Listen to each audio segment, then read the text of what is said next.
السلام عليكم ورحمة الله وبركاته. الحمد لله نحمده ونستعينه ونستغفره ونعوذ بالله من شرور أنفسنا ومن سيئات أعمالنا. من يهده الله فلا مضل له ومن يضلله فلا هادي له، ونشهد أن لا إله إلا الله وحده لا شريك له، ونشهد أن محمدا عبده ورسوله الذي أرسله بالحق بشيرا ونذيرا وداعيا إلى الله بإذنه وسراجا منيرا. فقد قال الله تعالى في كلامه المجيد والفرقانه الحميد: أعوذ بالله من الشيطان الرجيم. بسم الله الرحمن الرحيم.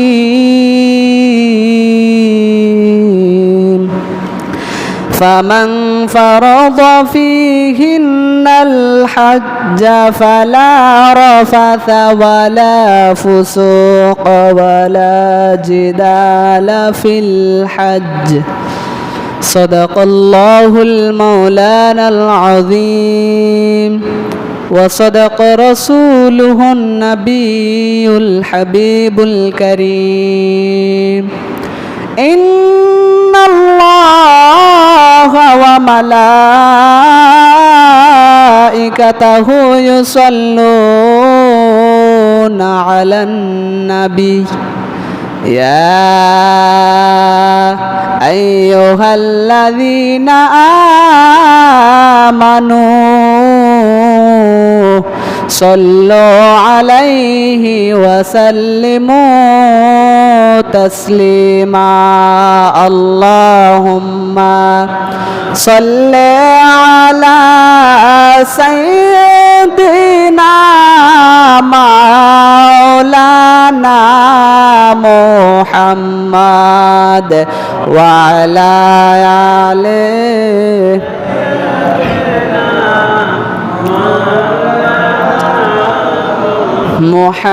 محمد. اللهم صل على سيدنا مولانا محمد وعلى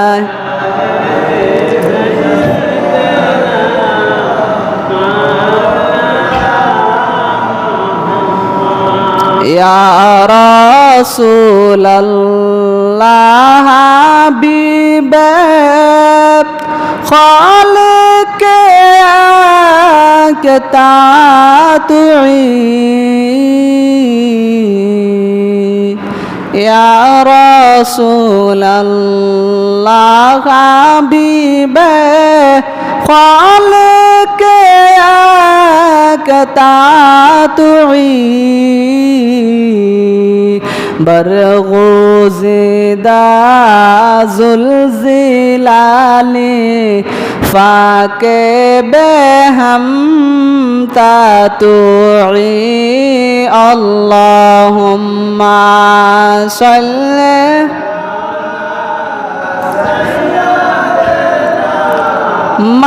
مولانا محمد وعلى آله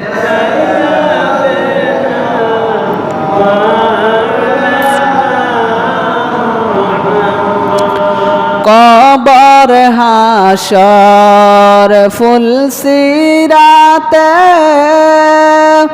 কোন পান পাইবা না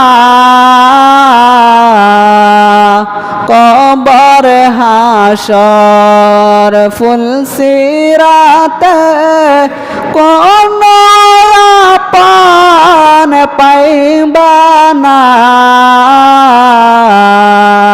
যে জন পাবে সে জন হলো শাহে সোনার মদিনা আল্লাহুম্মা সাইয়্যিদিনা মাওলানা মুহাম্মদ ওয়া আলা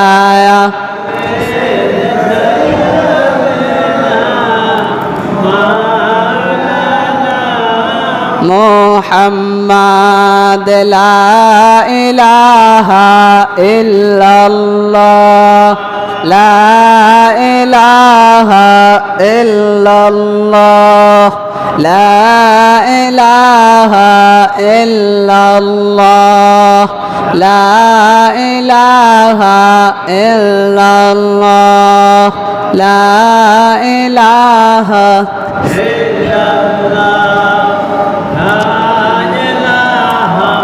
illallah la ilaha illallah la ilaha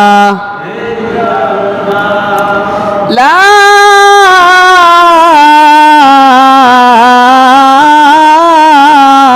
ilaha illallah Muhammadur Rasulullah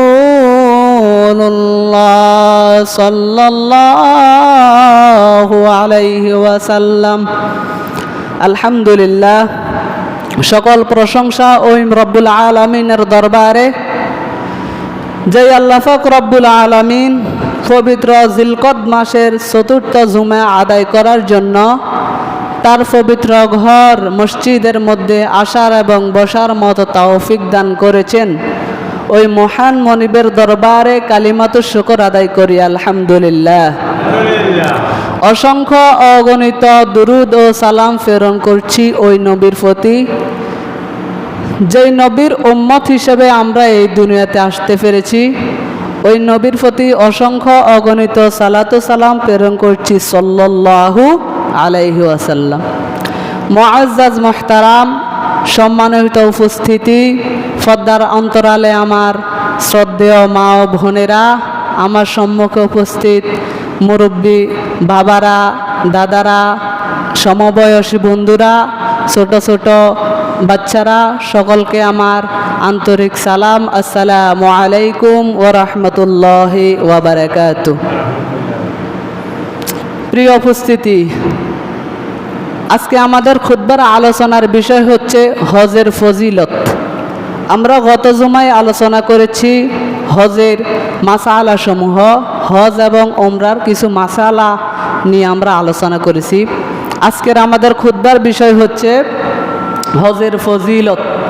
আমরা যারা হজ করব, হজ করলে আল্লাহ পাক রব্বুল আলামিন আমাদেরকে কি পুরস্কার দান করবেন সেই বিষয়ে আজকে আলোচনা হবে ইনশাআল্লাহ। গত জুমায় আমি আপনাদের সামনে হজের পরিচয়টা তুলে ধরেছি। হজ অর্থ হচ্ছে ইচ্ছা করা, সংকল্প করা। আমি বোঝার জন্য আবার বলতেছি, হজ অর্থ হচ্ছে ইচ্ছা করা, সংকল্প করা। ইসতিলাহি সংজ্ঞা হচ্ছে নির্দিষ্ট সময়ে নির্দিষ্ট স্থানসমূহে শরীয়তের কার্যাবলীর মাধ্যমে আল্লাহ তাআলার সন্তুষ্টির লক্ষ্যে বাইতুল্লাহ শরীফ জিয়ারতের ইচ্ছাকে হজ বলে। বলছেন নির্দিষ্ট সময়ে, হজের নির্দিষ্ট সময় রয়েছে। ওই নির্দিষ্ট সময় ছাড়া আপনি অন্য কোনো সময় হজ করলে তা ওমরা হিসাবে কবুল হবে, হজ হিসাবে কবুল হবে না। আর হজের যে নির্দিষ্ট সময় রয়েছে, অর্থাৎ আল্লাহ বলেছেন আল হাজ্জু আশহুরুম মা'লুমাত, হজের মাসসমূহ হচ্ছে নির্দিষ্ট। আল্লাহ শাহরুন বলেন নাই, আল্লাহ আশহুর বলেছেন। শাহরুন বললে এক মাসকে বোঝানো হতো, আল্লাহ আশহুরুন বলেছেন, অর্থাৎ 1 মাস নয়, 2 মাস নয়, 2-এর অধিক মাস। 2-এর অধিক কয় মাস? আয়াতে তাফসিরের মধ্যে মুফাসসিরগণ রাসূল সাল্লাল্লাহু আলাইহি সাল্লামের একখানা হাদিস নিয়ে এসেছেন। মহানবী সাল্লাল্লাহু আলাইহি সাল্লাম বলেছেন হজের মাস হচ্ছে 3টা, শাওয়াল, জিলকদ, জিলহজ, এই 3টা মাস। অর্থাৎ এই 3টা মাসে যদি কেউ হজ করে তাহলে তার হজ হিসেবে কবুল হবে। সুবহানাল্লাহ। নির্দিষ্ট সময়, নির্দিষ্ট স্থানসমূহ শরীয়তের কার্যাবলীর মাধ্যমে আল্লাহ তাআলার সন্তুষ্টির লক্ষ্যে হজ করতে হবে, আল্লাহ তাআলার সন্তুষ্টির লক্ষ্যে।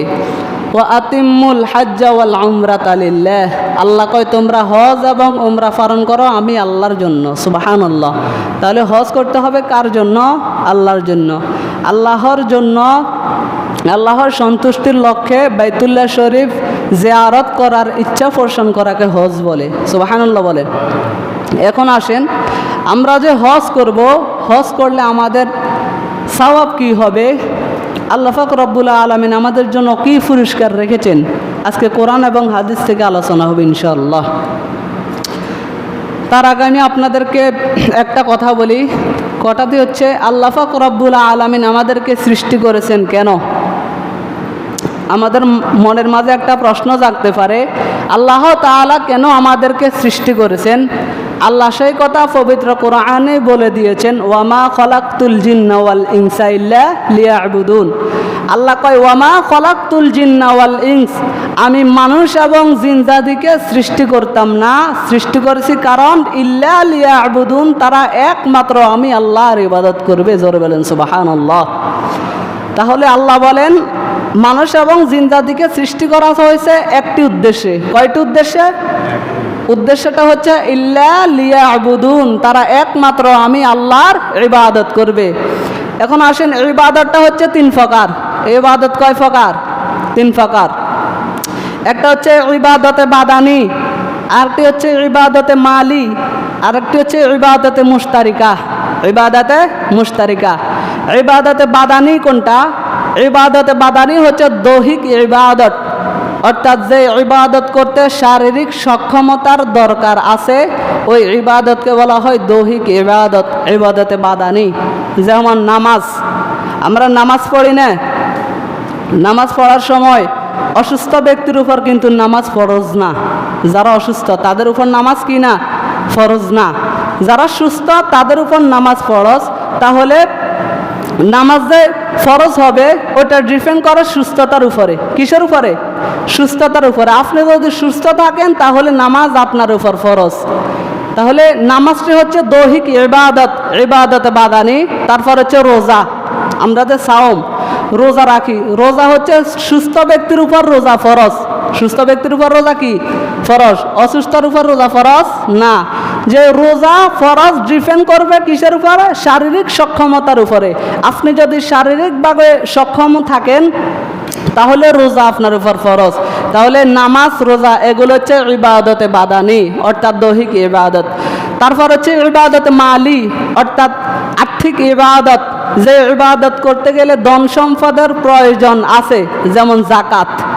আমরা জাকাত দিব কখন? যখন আমাদের ধন সম্পদ বৃদ্ধি থাকবে, ধন সম্পদ যখন আমাদের বেশি হবে তখন আমরা জাকাত আদায় করব। ঠিক কি না?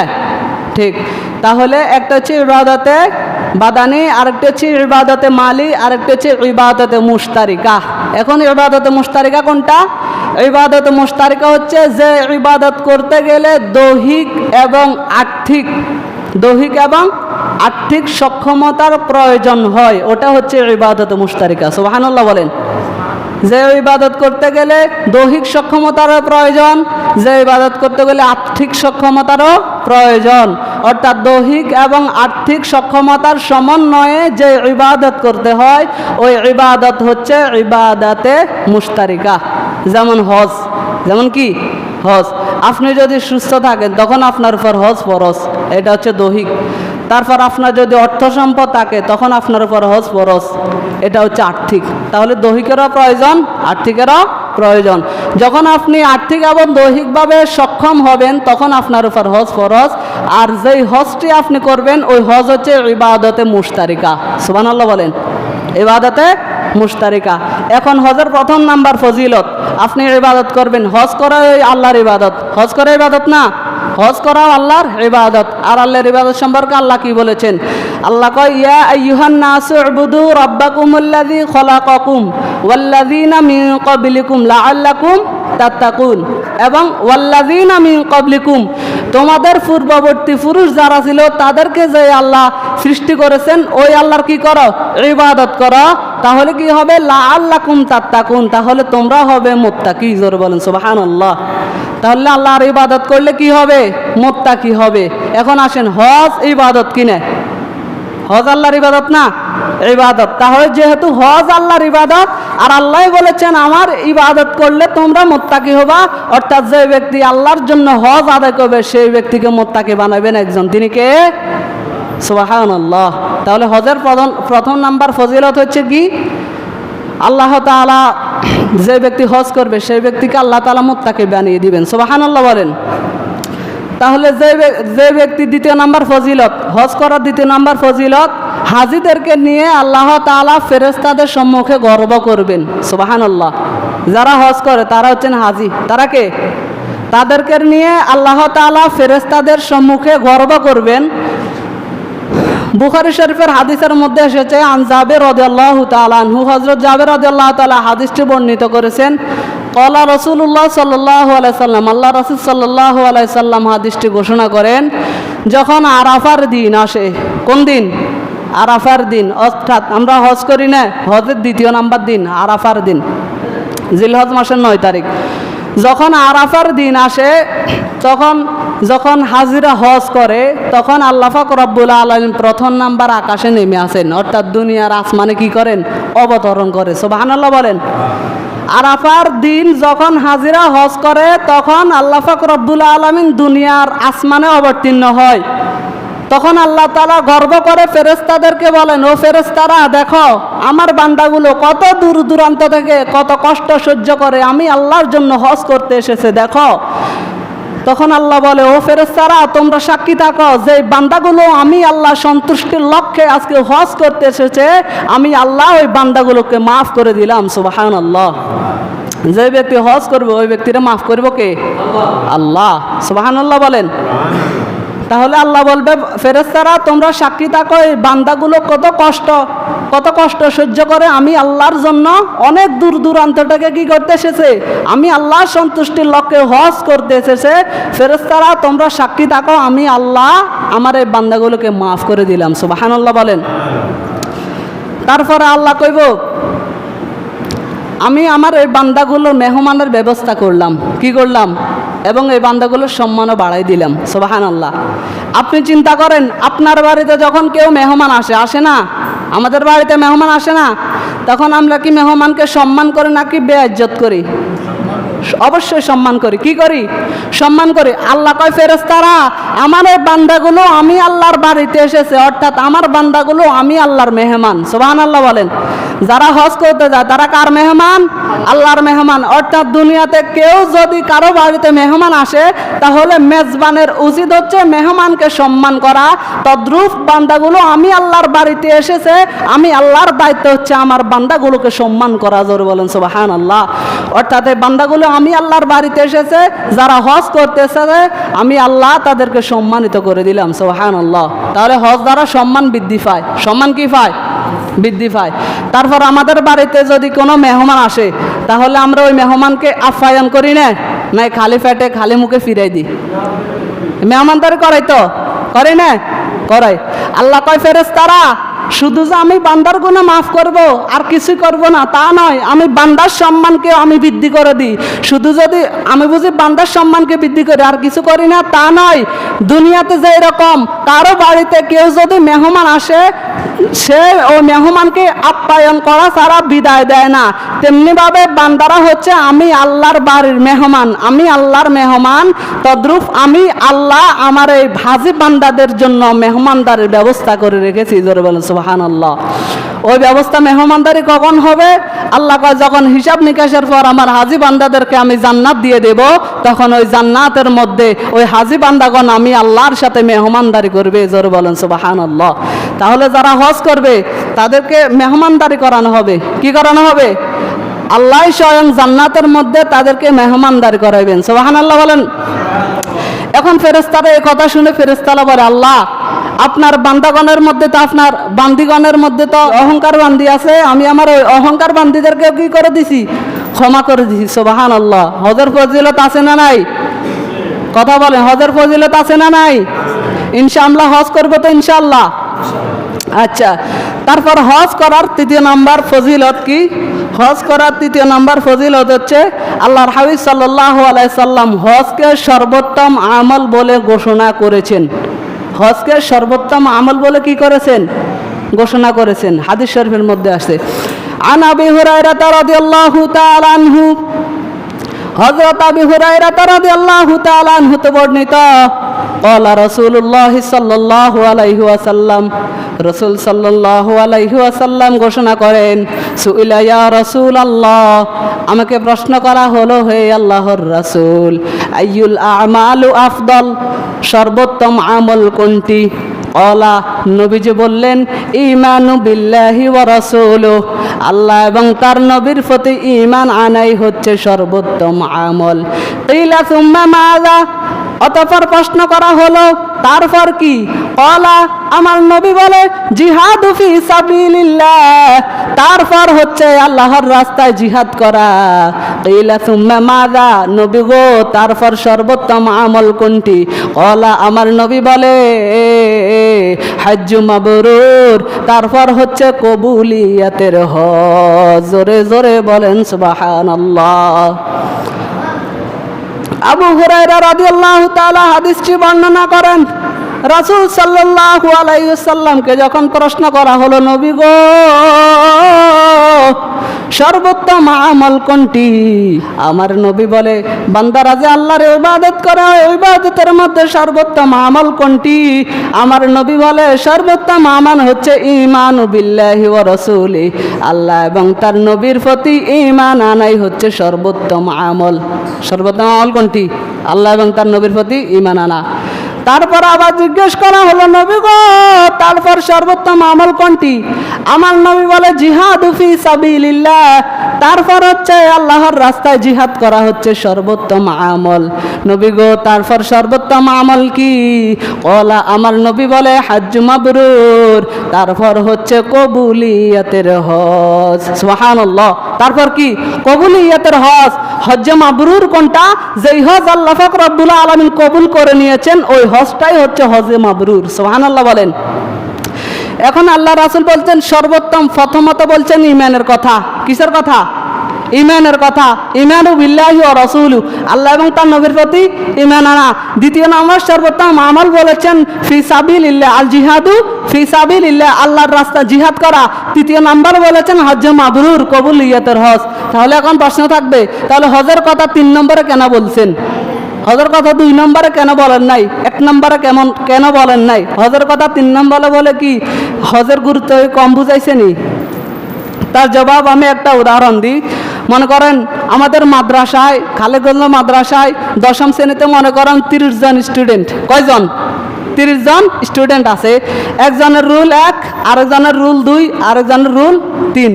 এখন যে ব্যক্তির রুল 1, যে স্টুডেন্টের রুল 1, সেই ব্যক্তি বাকি 29 জনের সমান নাকি তাদের উপরে? আমার কথা বুঝেন নাই? বুঝছেন তো? তাহলে ওই রুল 1 জাতের হেতে সবার উপরে, রুল 2 জাতে হেতে বাকি 28 জনের উপরে, রুল 3 জাতে হেতে বাকি 27 জনের উপরে। তদ্রূপ আল্লাহ কয়, আমার বান্দারা অনেক ইবাদত রয়েছে, আমি আল্লাহর অনেক ইবাদত রয়েছে। সকল ইবাদতের মধ্যে 3য় নাম্বার মর্যাদার দিক দিয়ে 3য় নাম্বার অর্জন করেছে হজ। কে? হজ। অর্থাৎ হজের তুলনায় অনেক ইবাদত নিছে। হজের ফজিলতের তুলনায় অনেক ইবাদত কি? অনেক ইবাদতের ফজিলত নিছে। অর্থাৎ 3য় নাম্বার দ্বারা আল্লাহ তাআলা হজের মর্যাদা বুঝাইছে, অর্থাৎ হজের মর্যাদাকে কমান নাই। তাহলে 3 নাম্বার ফজিলত কি? যে ব্যক্তি হজ করা হচ্ছে সর্বোত্তম আমল। যে ব্যক্তি হজ করবে আল্লাহ তাআলা তার গুনাহ কি করব? মাফ করব। যে ব্যক্তি হজ করবে আল্লাহ তাআলা তার সম্মানকে কি করব? বৃদ্ধি করব। খেয়াল থাকবেনি? একটু জিকির করি, লা ইলাহা ইল্লাল্লাহ।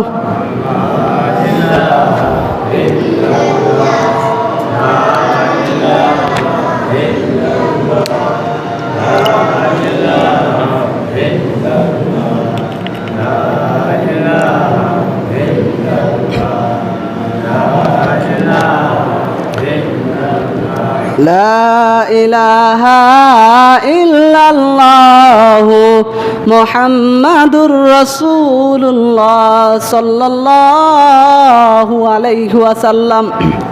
হজের 4 নাম্বার ফজিলত, আল্লাহর হাবিব সাল্লাল্লাহু আলাইহি ওয়াসাল্লামকে আল্লাহ রসুল সাল্লাল্লাহু আলাইহি সাল্লাম হজকে ইসলামের খুঁটি বলেছেন। কি বলেছেন? হজকে ইসলামের খুঁটি বলেছেন। অর্থাৎ আমাদের মসজিদের খুঁটি আছে না, একটা খুঁটি তো আছে, পাশে দেওয়াল আছে, ঘর বানাই দিয়ে আমরা ঘরের খুঁটি আছে না, ইসলামের কি রয়েছে? খুঁটি রয়েছে। আল্লাহর হাবিব সাল্লাল্লাহু আলাইহি সাল্লাম এই হজকে ইসলামের খুঁটি বলেছেন। হাদিস শরীফ মুত্তাফাকুন আলাই, বুখারী এবং মুসলিম শরীফে হাদিসটি বর্ণিত আছে। আন ওমর ইবনে খাত্তাব রাদিয়াল্লাহু তাআলা আনহু, হযরত ওমর ইবনে খাত্তাব রাদিয়াল্লাহু তাআলা আনহু হতে বর্ণিত, ক্বালা রাসূলুল্লাহ সাল্লাল্লাহু আলাইহি ওয়াসাল্লাম, আল্লাহর হাবিব সাল্লাল্লাহু আলাইহি ওয়াসাল্লাম ঘোষণা করেন, বুনিয়াল ইসলামু আলা খামসিন, ইসলাম হচ্ছে 5টি স্তম্ভের উপর স্থাপিত।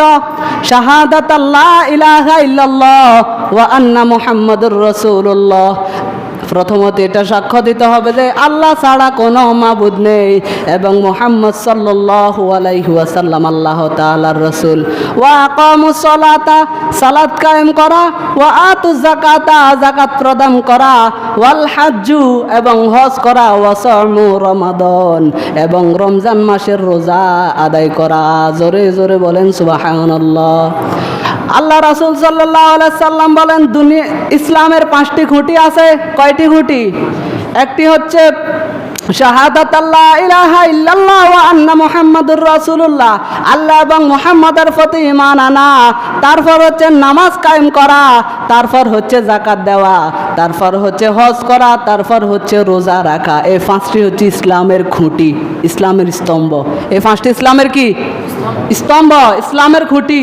বলা হয়েছে যেই ব্যক্তির মাঝে এই 5টির যে কোনো একটি বাদ পড়বে, অর্থাৎ হজ যখন ফরজ হবে সে যখন হজ করবে না, রোজা যখন ফরজ হবে সে যখন রোজা রাখবে না, যখন সে সালাত কায়েম করতে পারবে কিন্তু সালাত কায়েম করতে পারার পরেও সে যখন সালাত কায়েম করবে না, জাকাত ফরজ হওয়ার পরেও যখন সে জাকাত দিবে না, যখন সে আল্লাহ এবং মুহাম্মদের প্রতি ঈমান আনবে না, তাদের ব্যাপার আল্লাহর রাসূল বলেন, অর্থাৎ যখন তোমার উপর হজ ফরজ হবে আর যদি তুমি ওই হজ ফরজ হওয়ার পর যদি তুমি হজকে ত্যাগ করো, হজ যদি ফরজ আদায় তুমি না করো, তাহলে যে এরকম একটি ঘরের মধ্যে 5টি খুঁটি, মনে করেন একটি ঘরের মধ্যে কয়টি খুঁটি রয়েছে? 5টি খুঁটি। ওই 5টি খুঁটির মধ্যে যদি কোনো একটি খুঁটি না থাকে অথবা কোনো একটি খুঁটি ভেঙে পড়ে যায়, তাহলে ওই ঘরের চাল ওই দিকে ঝুঁকে পড়বে। কিভাবে থাকবে? ঝুঁকে পড়বে না, কারণ ওই পাশে খুঁটি নাই। ওই ঘরের চাল ওইভাবে ঝুঁকে পড়বে, অর্থাৎ ঘরের চাল ঠিকমতো থাকবে না। আল্লাহর রাসূল বলে, যদি এই 5টি ইসলামের খুঁটি 5টি যদি তোমরা ঠিকমতো আদায় করার সক্ষমতা সত্ত্বেও যদি তোমরা আদায় না করো, তাহলে তোমাদের ইসলামও শক্তমতো তোমাদের হৃদয়ের মধ্যে থাকবে না। যেরকম ঘরের চালটা একরকম বাঁকা হয়ে থাকবে, অর্থাৎ তোমাদের ইসলামটাও তোমাদের ওই রকম শক্তভাবে থাকবে না, তোমাদের ইসলামটাও তোমাদের মধ্যে নরমাল হয়ে থাকবে। কিভাবে থাকবে? নরমাল। ইসলামটাকে শক্ত করতে হবে, ইমানটাকে কি করতে হবে? শক্ত করতে হবে। অর্থাৎ খুঁটি যদি একটা বাদ পড়ে তাহলে আমাদের ইসলাম আর শক্ত নাই। আমরা যে মুসলিম, আমরা মুসলিম না, ইসলাম গ্রহণ করে আমরা মুসলিম হয়েছি না? হ্যাঁ, এখন মুসলিম হয়েছে, মুসলিম হয়ে কি আমাদের দায়িত্ব শেষ? মুসলিম হওয়ার পর কালমা পড়ে দিয়ে আমরা ইমান আনছি, ইমান এনে আমরা মমিন হয়েছি, মমিন হয়ে কি আমাদের দায়িত্ব শেষ? আর কোনো দায়িত্ব নাই? মুসলমানের কি আমাদের দায়িত্ব শেষ? মুসলমানের পরিচয় কি? নামাজ পড়া। যে ব্যক্তি নামাজ পড়বে সেই ব্যক্তি মুসলিম। আল্লাহ রাসূল বলে, মুসলমান এবং কাফেরের মধ্যে পার্থক্য হচ্ছে নামাজ। পার্থক্য কিসে? নামাজে। কিন্তু আমরা মুসলমানরা আজকে মুসলমান দাবি করে কিন্তু আমরা নামাজ পড়ি না। আজান দিলে মসজিদের মধ্যে 1 কাতারও ফুরায় না, 2 কাতারও ফুরায় না, ঠিক কি না? তাহলে আমাদেরকে নামাজ পড়তে হবে। আমি নামাজের আলোচনা করছি না, অর্থাৎ হজ নিয়ে যেটা বলতেছি, হজ যখন আপনার উপর ফরজ হবে তখন আপনাকে অবশ্যই হজ পালন করতে হবে। যদি আপনার সামর্থ্য থাকা সত্ত্বেও হজ আপনার উপর ফরজ হওয়ার পরেও যদি আপনি হজ আদায় না করেন, তাহলে একটি হাদিসের মধ্যে লেখা আছে, যখন হাশরের ময়দানে তাদেরকে উঠানো হবে তখন তাদের কপালের মধ্যে কাফের লেখা থাকবে। নাউজুবিল্লাহ বলেন, কি লেখা থাকবে? কাফের। এখন আমরা তো মসজিদের মধ্যে অল্প কয়জন আছি, হাশরের ময়দানে কি আমরা এই কয়জন থাকবো? পৃথিবীতে যত মানুষ আসে সকলেই তো থাকবে, থাকবে না? তখন তাদের সম্মুখে যখন আমাদের কপালের মধ্যে কাফের লেখা থাকবে, তখন আমরা কি করব? কোথাও লুকানোর জায়গা আছে হাশর ময়দানে? কোথাও লুকানোর জায়গা নাই। অর্থাৎ যাদের উপর হজ ফরজ, হজ কাদের উপর ফরজ? গত জুমায় হজের মাসালার মধ্যে বলে দিয়েছিলাম হজ কাদের উপর ফরজ হয়েছে। অর্থাৎ যাদের উপর হজ ফরজ তাদেরকে অবশ্যই হজ আদায় করতে হবে। হজ আদায় না করার ব্যাপারে হাদিসের মধ্যে কঠিন হুঁশিয়ারি রয়েছে। আল্লাহ পাক রব্বুল আলামিন, আমরা এখানে অনেকে হজ করার মতো হাজি আছি না? আমরা অনেকে, হ্যাঁ হাজি আছি না? অনেকে এখানে হজ করছে না? আমরা যারা এখনো হজ করতে পারি নাই, আল্লাহ তাআলা যেন আমাদেরকে হজ করার মতো তৌফিক দান করেন। জোরে বলেন আমিন। কারো ইচ্ছা আছে না ভবিষ্যতে হজ করবেন? ইচ্ছা থাকলে আল্লাহকে 2 হাত তুলে দেখান তো। এ আল্লাহ, আপনার বান্দাগুলো আপনার দরবারে আত্মসমর্পণ করেছেন। এ আল্লাহ, যে বান্দাগুলো হাত উঠাইছে, হজের নিয়ত করেছে, এ আল্লাহ আপনার এই বান্দাগুলোকে হজ করার জন্য আপনি কবুল ও মঞ্জুর করে নিন। জোরে বলেন আমিন। ওয়া আখির দাওয়ানা আনিল হামদুলিল্লাহি রাব্বিল আলামিন। আসসালামু আলাইকুম ওয়া রাহমাতুল্লাহ।